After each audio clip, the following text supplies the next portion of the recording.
Welcome, family, and welcome to another episode, per se, of On the Trail with Hamptonio. I'm glad you guys decided to stay on this journey to consciousness, however big, however small. I'm just bringing you a little light from my point of view, and hopefully to try to get you to think a little bit. So these little segments of On the Trail, something that I produce from time to time when I have time. I want you to stay tuned and plugged in to some upcoming conversations again with Dr. Brown and my good brother Dumasani, and also we got Professor James Small, coming on very shortly. So make sure you subscribe, hit the like button, and also the notification button so you'll know when this new information and conversations, uh, you know, be put on our channel. Again, this is a post-election look at some things on my take on some things, and also some other things are just about us as Black folks, because that's all I'm at this point kind of concerned about is Black folks. I talked a little bit about our powerlessness, about all this stuff that is going on with Kyrie and Kanye. It's disturbing, but I'm happy that people are reading and studying, and this is exactly what I thought could happen. You know, we just need a little bit more of it, and I think I would say it like this: things will never be the same again. People will look at things different when they get into different contracts and different relationships with people. We'll be looking at things with a different set of eyes and a different type of lens at this point if we keep reading and studying. Folks can't fool you when you got knowledge and information. So I'm gonna start this off just by talking a little bit about politics. And so, Trump has announced his bid for the presidency again, and it's funny. And some say it's a dodgeball play to try to ward off him being indicted, by with the DOJ and things like that. Is another play, because he's masterful longing things and running things is out to where you halfway forget what the whole thing was all about, for our spotlight in the spotlight is concerned. But again, it's just something that we really have to keep focus on and paying attention to. But one of the things I want to bring to the forefront about Trump and his bid again, one of the things about that move that I just was talking about, you know, why would you delay, for what you, far as prosecution or investigation? You shouldn't let his bid interfere with that. Because why would you? What if he was found guilty? Would you want somebody that was guilty being president when you want to know about that before he could possibly be in office? And then you would have to probably wait another whole 4 years before you can do something, because at that point he got what, immunity. You can't. That's what Mueller and Attorney General Barr, all them was talking about. Yeah, well, you can't prosecute a sitting president. So why wait 4 years? So you got to continue with the investigation. And frankly, I don't think he know about the, you know, we about our sisters, boy. They get on your tail, boy. You're in trouble. That's a whole nother story there. That sister in New York and the sister in Atlanta, boy. We can give them a lesson or two about some sisters now. They can get on your behind. So again, uh, we that's something that I don't think it should slow anything down in reference to that. And I think he would move forward with it. But again, Trump, you know, uh, something disturbed me when we. This is how we think, because our consciousness is just it's on pause sometimes. Sometimes I make an analogy like black folks is on like a train with no conductor and is riding down the train tracks 500 miles an hour, instead of us, being uh, in a alert and in a state of distress. No, we sitting there reading the paper and listening to elevator music. That's how the analogy I put on us sometimes, looking at the urgency and the things that is going around. Because the man has done a masterful job with us as far as our consciousness is concerned, and the things that we lay value to, and the things that we're paying attention to. Just put us to sleep with all the media, all this other bull crap. It's just amazing to me how we are not focusing what's going on. And I'm gonna give you one little small example about the whole Trump piece. They raided Mar-a-Lago, right? Remember, Trump was out of office almost a whole year and a half. They knew he had these papers for a whole year and a half. Why did it take so long? Is that the white privilege thing or what? Why did it take so long? They know those papers was gone a long time ago. Long time ago. And they was in communication with him. About when you gonna bring the paper back, man. Please bring the paper back. When you gonna bring the papers back? He'll have these supposedly top secret documents for a year and a half before you finally show up your hand and say, I got we just gonna have to do it. We're gonna have to just go on and take these papers, man. Because he ain't giving them back. Really. You think they do a brother like that? Really?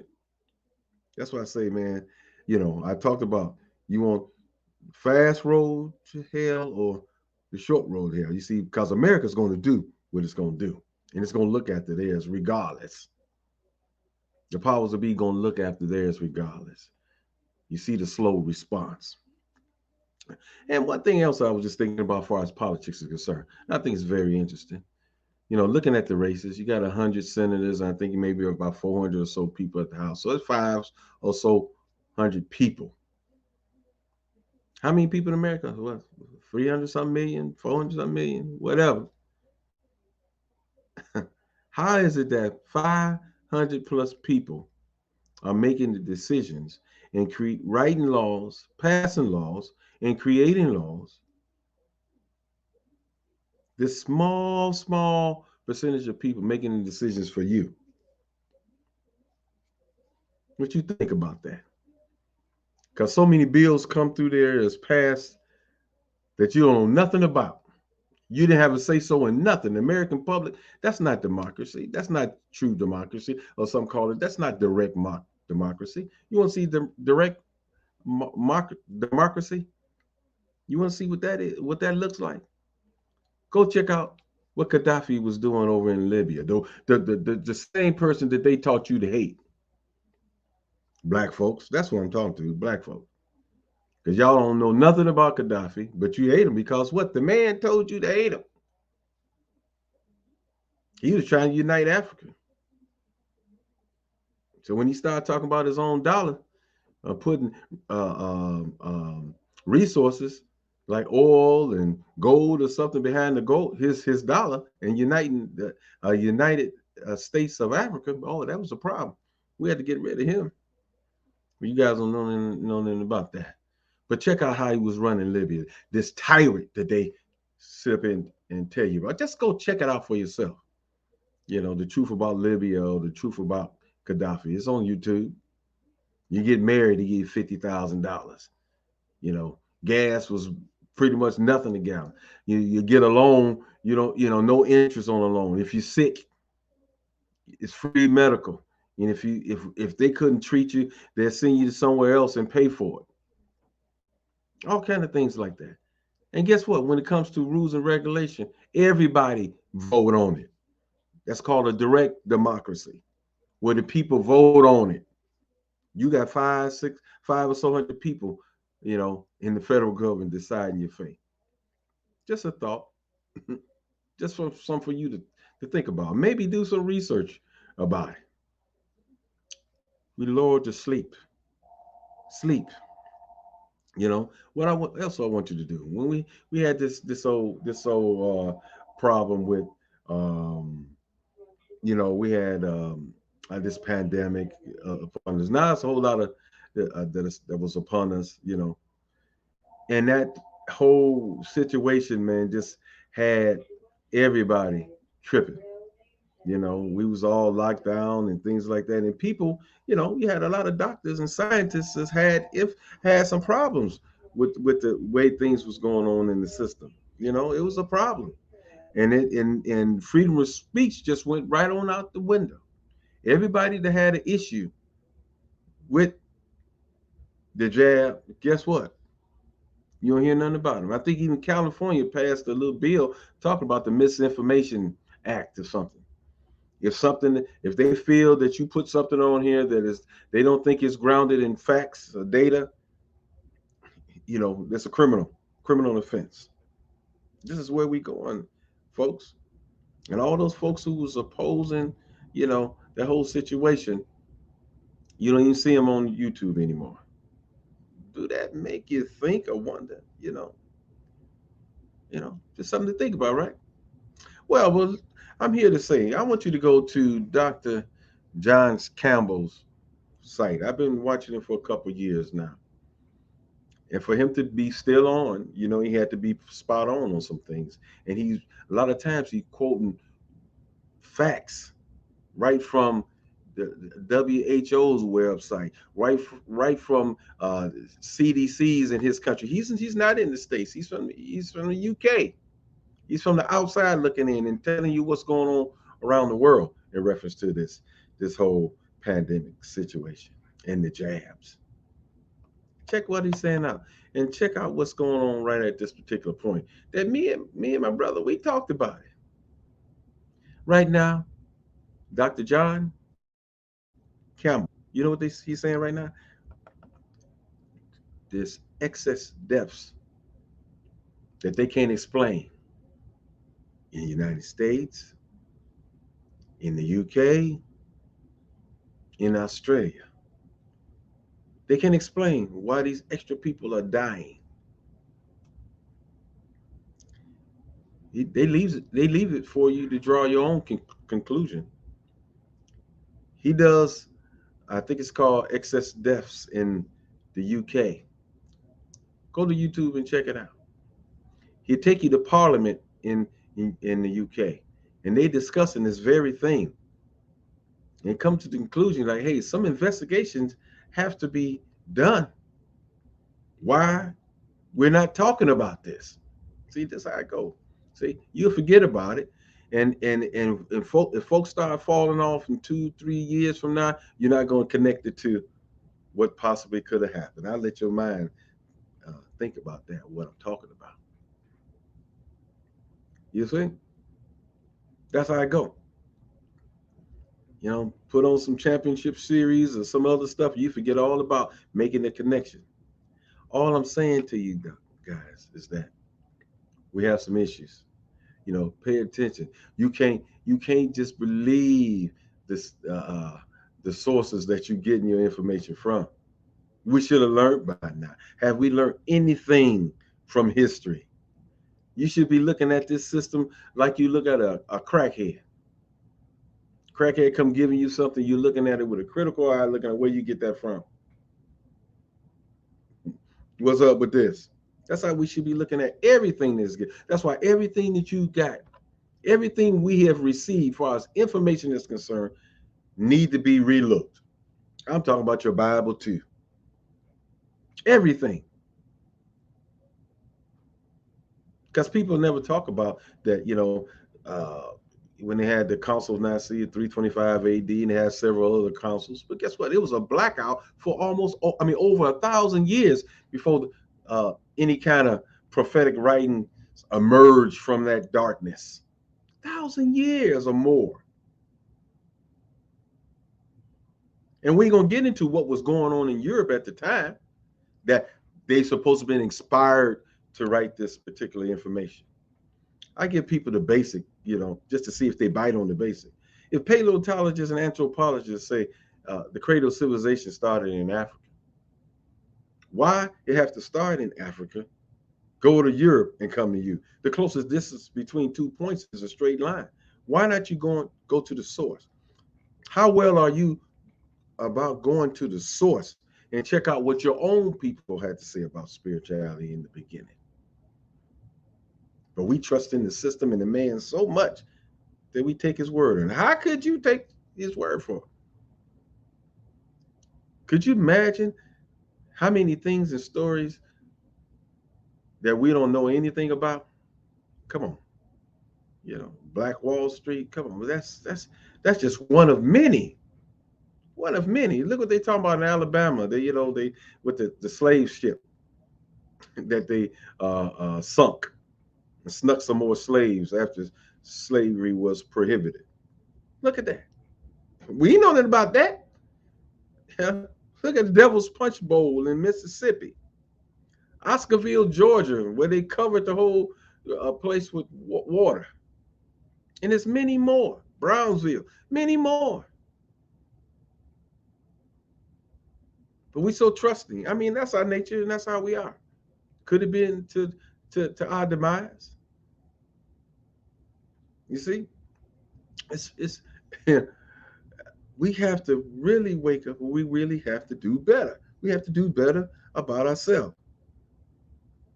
That's why I said pick up that particular book by Barbara Walters called "How Civil Wars Start." You know, how civil wars start.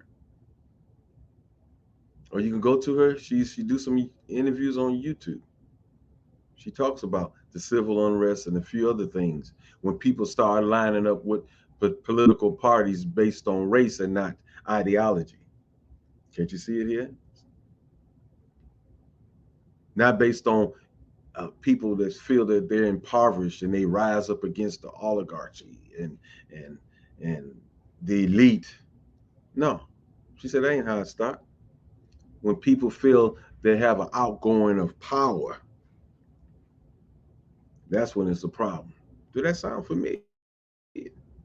Economy, civil unrest, outgoing power, confusion in the government, economy, some issues. But we gonna keep playing basketball, watching the basketball game. I ain't worried about none of that. Prepare myself. See, America's in this state because we never faced and handled the problem. They want to keep being in denial. You know, they don't want to talk about reparations or anything of level on the playing field. No, no. We're going to give everybody money except folks who built this country. Y'all cool with that?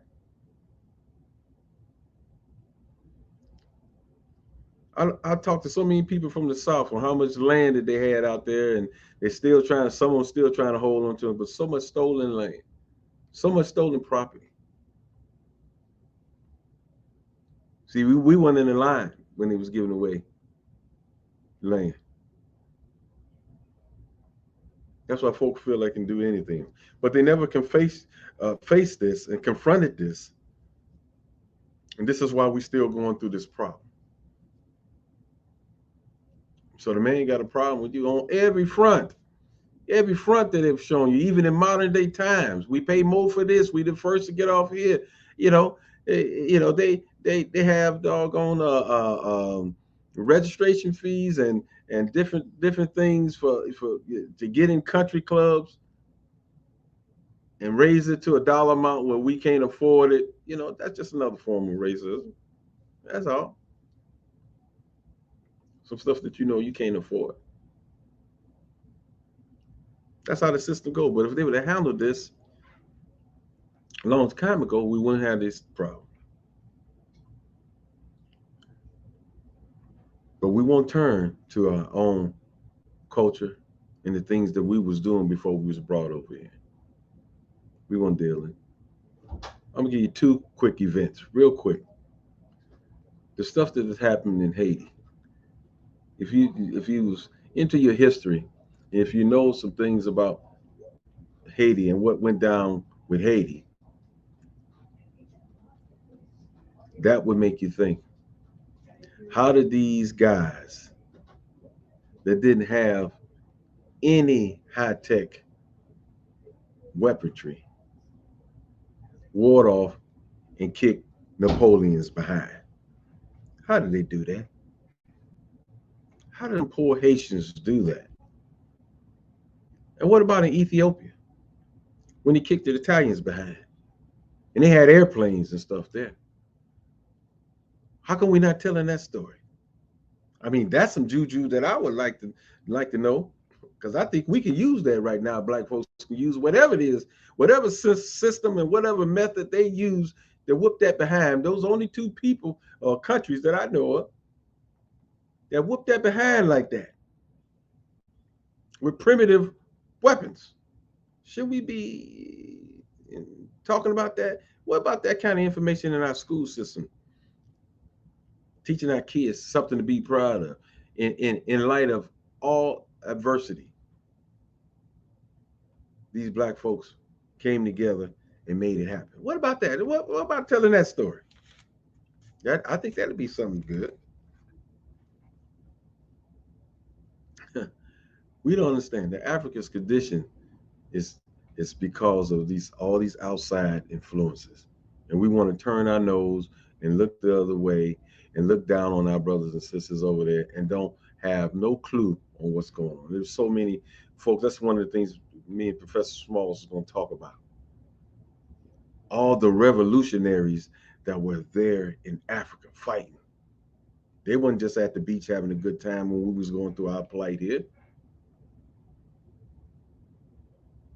They wasn't. They was fighting.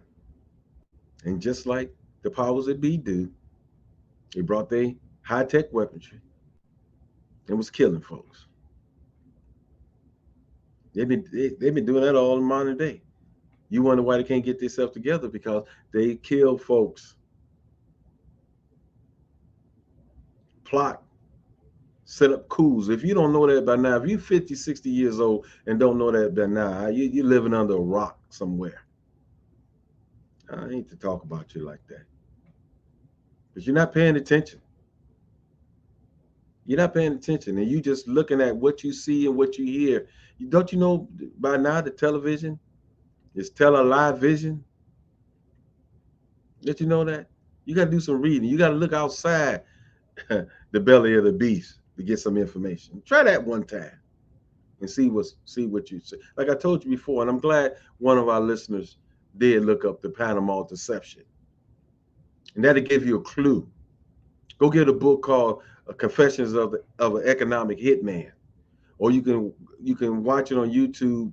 The author being interviewed or telling his story on plots that he was a part of in Zygus, the addendum, because you got several Zyguses, but the addendum. Look at the first hour of that. You hear him talk about the things that we did and the plots that we have done to kill leaders who wanted to do the right thing. Come on. I know it might be hurting some of you folks in the heart. I know it might be hurting some white folks, but I know probably some black folks too. You know, we've done some ugly things here and abroad. Okay. But then you wondering why Africa's in the condition that it was a plot. It was a scheme. It was a plan to keep all that everything south of the equator under their foot, because they couldn't. They living in a cold nomadic climate where things don't grow as well. All life is southern the equator, south of the equator. They have to keep that under control. How is they able to tell you what they're gonna pay for your resources? This is what they're doing, and you wonder why they poor, and you looking down your nose at them too, black man, and don't have a clue to what's going on. But you know the game? They send guerrillas in. You know, if these folks are so poor, where they get these rocket launchers and tanks and everything from? Did you ever think about that? Where it's coming from? They want to keep confusion going. They have played the African brother and the African American brother. Both of us looking down the city African, not the village African, but the city African is looking down his nose at us, because all they showing is negative exploitation stuff about us over here. All you gotta do is talk to them. They tell you, drug dealer, you you're killers and this, that, and that. That's all they show over there. Like nice cars and all that. And they show us what everybody hungry. No big cities is over there. You got grown people, grown behind people talking about do they got supermarkets? Do they still live in huts? You see how affected our minds are by the images and everything that you see? You see how affected you are? I wrote a poem called We Need an Antidote because we are truly affected or infected by something. Because it don't make no sense. Make no sense at all. Got us all divided, you know. Have we learned anything from history? Have we learned at all? Anything? So, yeah, the election is, got us, a little stable right now for a minute. Like I said, we're on that slow road to hell, so next 2 years. So you might have a little bit more time to get some things together. We need to be watching that dollar, see what's going to happen. A lot of economists are predicting some things. We may need to start working on, you know, going back to the basics, getting that garden, canning stuff, preserving food, and getting some other things that you may need. I talked about it even 15, 20 years ago that America may just turn into a working third world country. Because China and Russia, even though Russia going through some problems, they've been talking about for over 10 years about devaluing the dollar, you know, taking it away from being the world's commerce, where you can't, another country can't buy oil unless they're using dollars. See, that's what it's all about. And that dollar is not backed by anything. It's just fiat. It's just paper. That's why anybody who went up against the dollar, guess what? They ain't here no more. Gaddafi, Saddam Hussein, do some research. You see, stop being told who to love and who to hate. Even Fidel, he sent doctors and stuff over to Africa and troops and stuff like that to help. Gaddafi's talking about United States of Africa. He told Africa to stop using the Europeans or America's satellites, whatever, which one it was. I don't remember which country. He said, let's buy our own satellite. And he put up the first several 100 million to make it happen. They ain't want nobody, ever organizing some people and putting some people together on one accord. That's why there's some historic stuff going on. The young folks over in Africa are getting themselves together. Them old leaders that has been bought out, they're gonna be gone in the next 10 years or so. And you got some young minds over there. Dynamite, dynamite. The brothers in South Africa that started or created, invented some things that just some computer technology just running on the stuff that Tesla was talking about on electricity that's in air. Did you know they tried to poison them? Did you know Ghana won the contest of robotics contest of all the countries? Ghana. See, there's bright minds over there, and they serious about education over there. So but they're coming up. They're tired of being called what Trump called them. You know what he called them about? No good countries. And this internet is making the world and the planet a little bit smaller. And they studying and they listening. And they know they sitting on gold mines there. I just mean about all the resources. They know it. And people are developing things to change. And they talk about United States of America. That's historical stuff that we should be paying attention to. And before I close, in talking about that subject, people, we have to understand that it's a plan. And some of you talk about, well, I ran into an African, they don't like Americans. Yeah, you can run into Americans who say they don't like Africa. That's the whole point.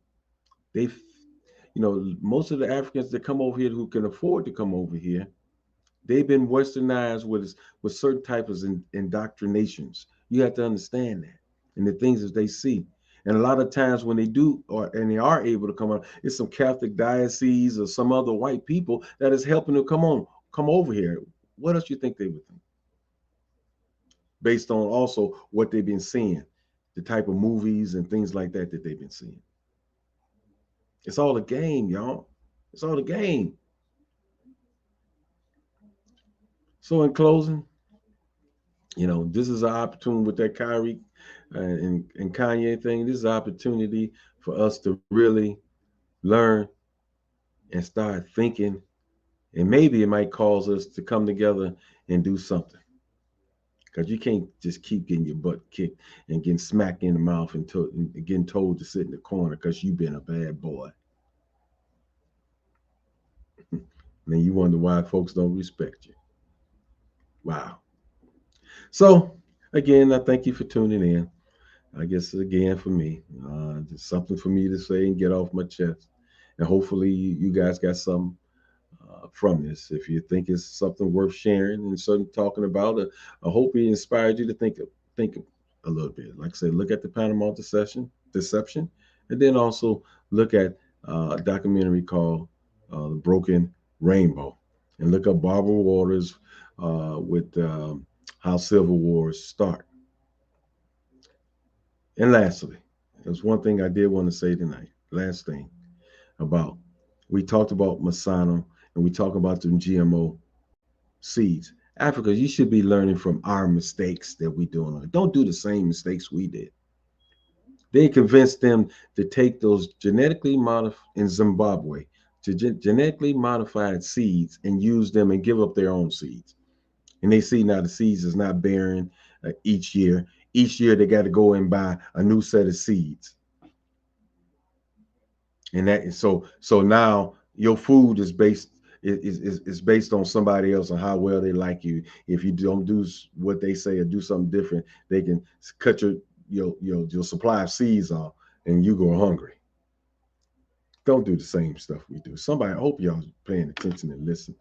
See, that's some of these leaders, going along with the program. That's what I'm saying. They're gonna be ousted. These young folks is gonna get rid of them.